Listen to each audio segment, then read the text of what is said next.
Yeah. Today we honor a legend. It's a historical moment. MLK.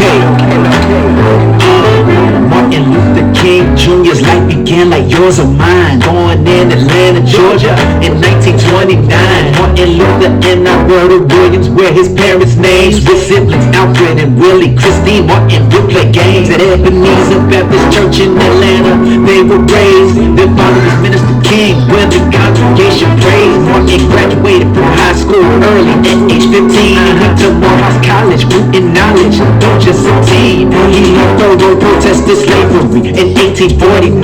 Then at Rosa Seminary, he saw God's great design. With the peaceful tactics Mahatma Gandhi used at every turn. Though he finished top of his class, he still had so much to learn. So off he went to study at Boston University. Met and married his wife Cooper Scott in 1953. Learned theology, worked on diversity, cared for the poor. Till he took a job as a pastor in 1954. Was in Montgomery, Alabama, where hate was winning out. The whites claimed things were separate but equal, but Martin had his doubts. Jim Crow laws enforced separation between the blacks and white. Blacks sat in the back of the bus, violating human rights. In 55, Rosa Parks was arrested for sitting in the front. Without a doubt, this historic event forced the battlefront. So Martin led a earthquake out. People walked to inspire a fix. Till the protesters bleed the laws to change in 56. Dr. King preached resistance.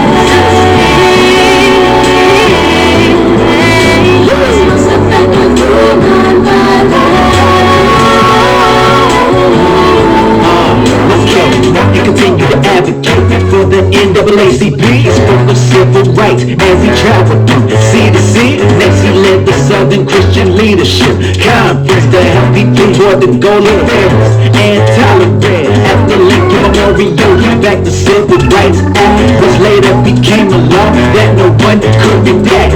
State cities where blacks were sitting right on the spaces. Arrests followed as segregation fueled hate between the races. In Birmingham, there were boycotts against the businesses. They protested, laws had gone uncontested. Adults and children were beaten, fire hose detested. The people hoped for a change, but instead were arrested. The media caught it all, shown on every TV station, heard on radio, in the news, and made an angry nation. Social and financial pressures were felt in Birmingham. It was time to change unfair laws before they heard from Uncle Sam. In 63, JFK introduced the Civil Rights Bill. King held a march in Washington to affirm the people's will. In King's famous I Have a Dream speech, Martin boldly said his dream was that one day the news of equality would spread. So one day his little children would grow up to live in a place where they would no longer dwell separated by their race. A nation where children are judged by the color of their skin, but rather by their character,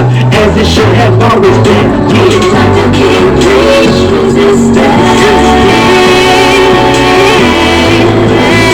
Was most effective through nonviolence. That's right. Nonviolence.